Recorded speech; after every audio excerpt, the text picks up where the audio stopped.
Hi friends, ஆடி மாதத்தில் வர முதல் வெள்ளிக்கிழமை எல்லாருமே அவங்கவுங்க குலதெய்வ கோயிலுக்கு போயிருப்பீங்க. ஒரு சிலர் பொங்கல்லாம் வச்சுருப்பீங்க. நாங்களுமே ஈவினிங் போல் தான் எங்கள் குலதெய்வ கோயிலுக்கு வந்துருதுமே. எங்கள் குலதெய்வம் வந்து பார்த்திங்கன்னா மேல்மலைன்னு ஒரு அங்காள பரமேஸ்வரி தான். ஒரு பிளானே இல்லாமல் டக்குன்னு கிளம்பணுமே.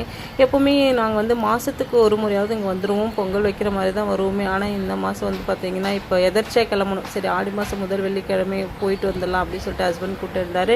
அதனால் கூட்டதுமே டக்குன்னு கிளம்பி போயாச்சு. போகும்போதே வந்து நல்லா கூட்டம் இருக்கும் அப்படின்னு நினச்சிக்கிட்டு தான் போனோம். ஆனால் நார்மலான கூட்டமாக தான் இருந்துச்சு. எனக்கு தெரிஞ்சு இதுக்கு அடுத்து வர வெள்ளிக்கிழமையெல்லாம் நல்ல கூட்டம் இருக்கும்னு நினைக்கிறேன். அதுக்கப்புறம் பெரிய எல்லாமே பார்த்துட்டு எப்போவுமே கோயிலுக்கு வந்தோன்னா அது புது வண்டியோ பழைய வண்டியோ எந்த வண்டியாக இருந்தாலும் வண்டிக்கு பூஜை பண்ணிட்டு தான் கிளம்புவோமேங்க. மோஸ்ட்லி வந்து பார்த்திங்கன்னா இந்த குலதெய்வ கோயிலுக்கு வரும்போதெல்லாம் ஒரு பாசிட்டிவ் வைப் கிடைக்கும். அதே மாதிரி தான் இன்றைக்கி எங்களுக்கு வந்து வண்டிக்கெல்லாம் பூஜை பண்ணிவிட்டு வீட்டுக்கு கிளம்ப போகலாம் அப்படின்னு பார்த்தா சரியான மழை. இந்த மழை கூட எங்களுக்கான ஒரு ஆசீர்வாதமாக தான் நாங்கள் நினைக்கிறோமே. அப்படியே அரை மணி நேரம் கோயிலே வந்து உக்காந்தியாச்சு. அதுக்கப்புறம் மழைலாம் விட்டா பிறகு தாங்க வீட்டுக்கு போனோமே.